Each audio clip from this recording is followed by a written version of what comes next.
Bem-vindos ao Clio, canal de História e Literatura. Eu sou o Bruno. Nesse vídeo a gente vai ter um breve comentário, uma breve resenha, um breve dístico. Será que é dístico? Sei lá. Enfim, sobre o livro O Silmarillion, do escritor britânico J.R.R. Tolkien.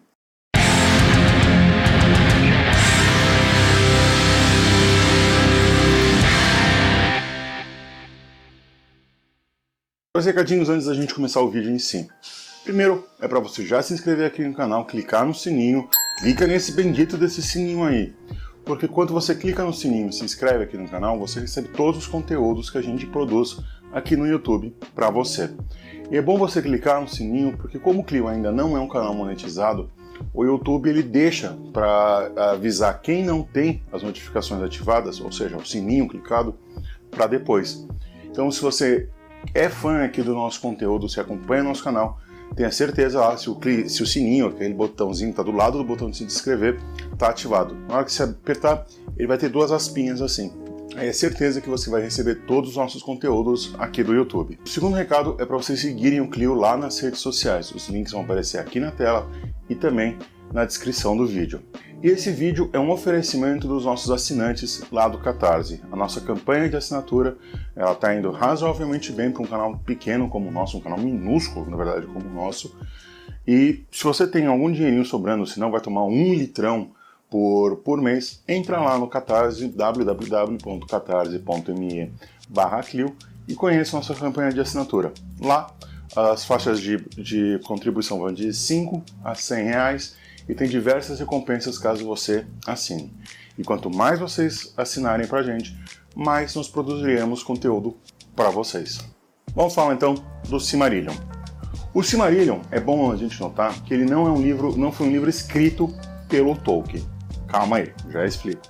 Na verdade, o Silmarillion ele é um compilado e uma edição de vários manuscritos que o Tolkien deixou em diversos estágios de acabamento, ou seja, você tem coisa que estava quase acabando, coisa que estava pronta, coisa que faltava revisão, etc.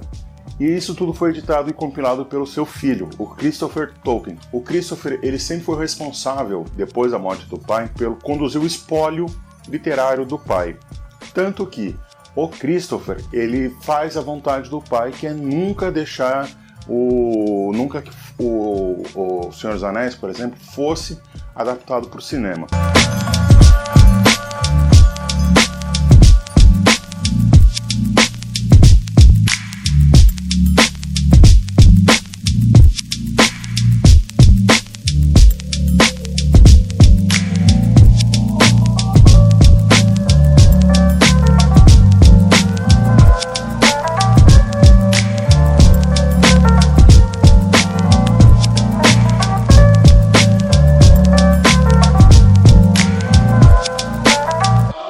E não é só o Silmarillion. Por exemplo, os Contos Inacabados, que é um outro volume, passou pelo mesmo processo.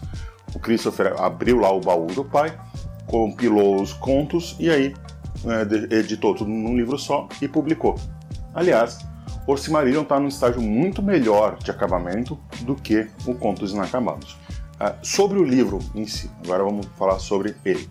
O Silmarillion ele é um livro que, na verdade, ele contém mais de um livro. Você tem o surgimento do mundo, né, como que o mundo surgiu na cabeça do Tolkien, lá, com o canto do Eru, Ilúvatar e tal.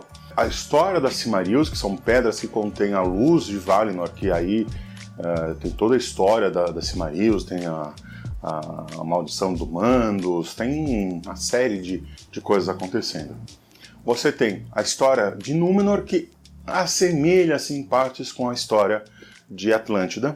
E por fim, você tem um pequeno trecho sobre os magos, o Istari, que aí entra o Gandalf e o Saruman.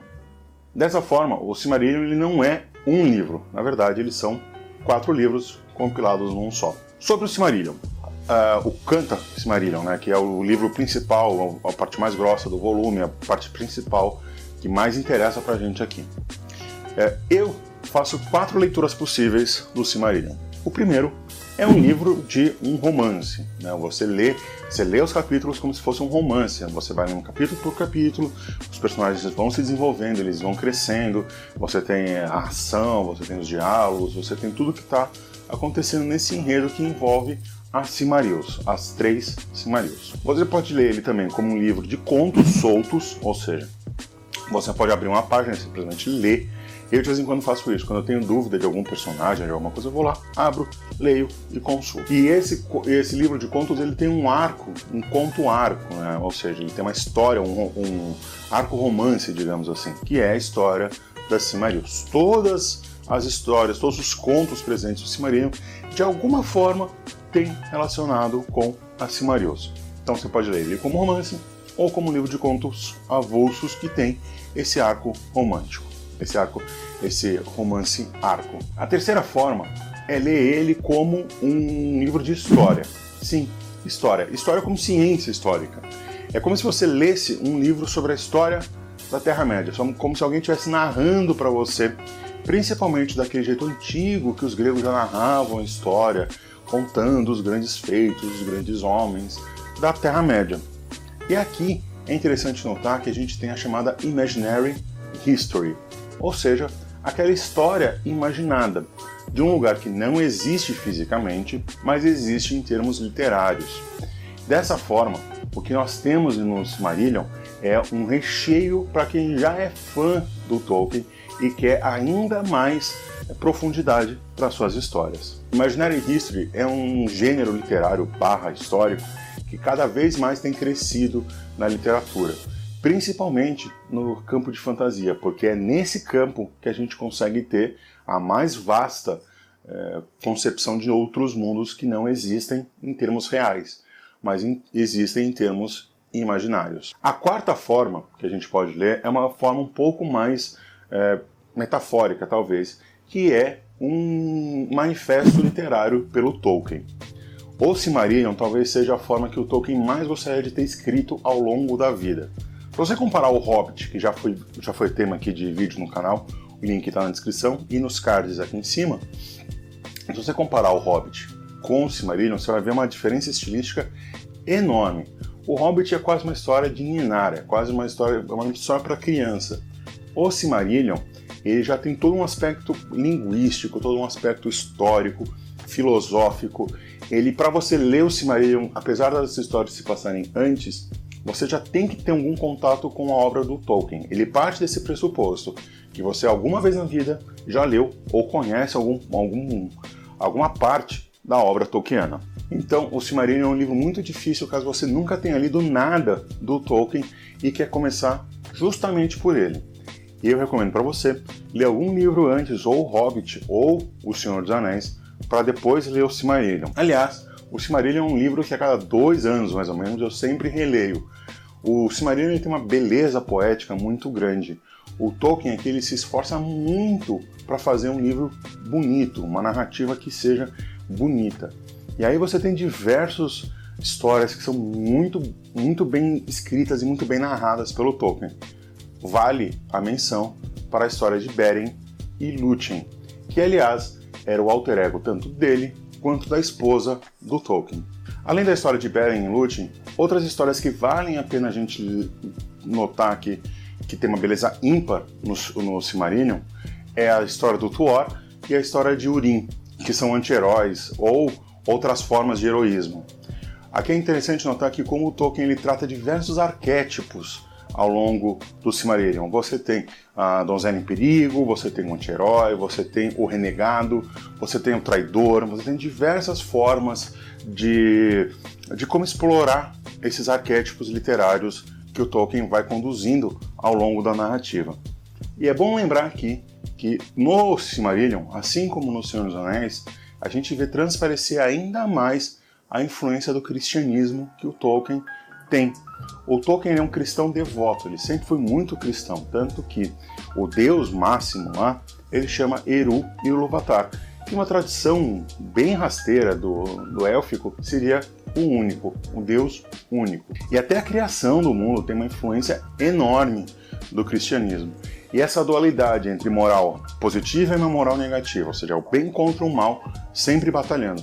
Isso fica evidente quando você tem os Valar e o Morgoth, né? Você tem o bem supremo e o mal supremo se enfrentando mutuamente durante diversas eras. O Silmarillion é um puta livro, é um dos meus livros favoritos, seja de literatura, seja dessa Imaginary History, que é uma coisa que eu adoro, por exemplo, uma coisa que eu tenho, inclusive, tentado produzir um pouco de Imaginary History, só que ele tem alguns defeitos, como eu disse. É um livro que é difícil de ser lido, principalmente se você nunca leu nada do Tolkien, ou se leu pouquíssima coisa dele, sei lá, se leu o Hobbit, e vai tentar ler o Silmarillion.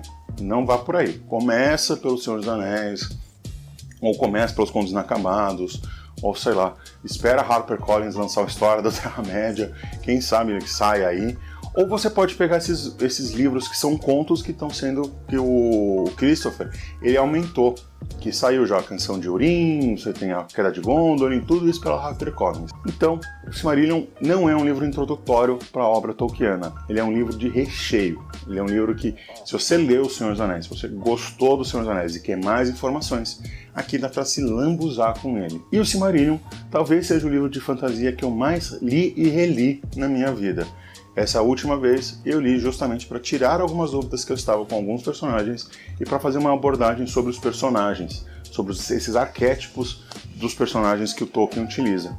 E ficou ainda mais claro para mim a beleza que o texto tem. O Tolkien consegue fazer de forma extremamente poética, prosa. Então era isso, pessoal. Acho que temos um vídeo, um pequeno comentário aqui sobre o Silmarillion. Deixa aqui no comentário se você já leu o Silmarillion, o que você achou dele, ou se você já leu alguma obra do Tolkien e o que você acha do autor. Não esquece então de se inscrever aqui no canal, de ativar as notificações, de dar aquele joinha, de compartilhar o vídeo, de entrar lá no Catarse e ver se você consegue ajudar a gente. Um beijo nas crianças e o resto é vida que segue.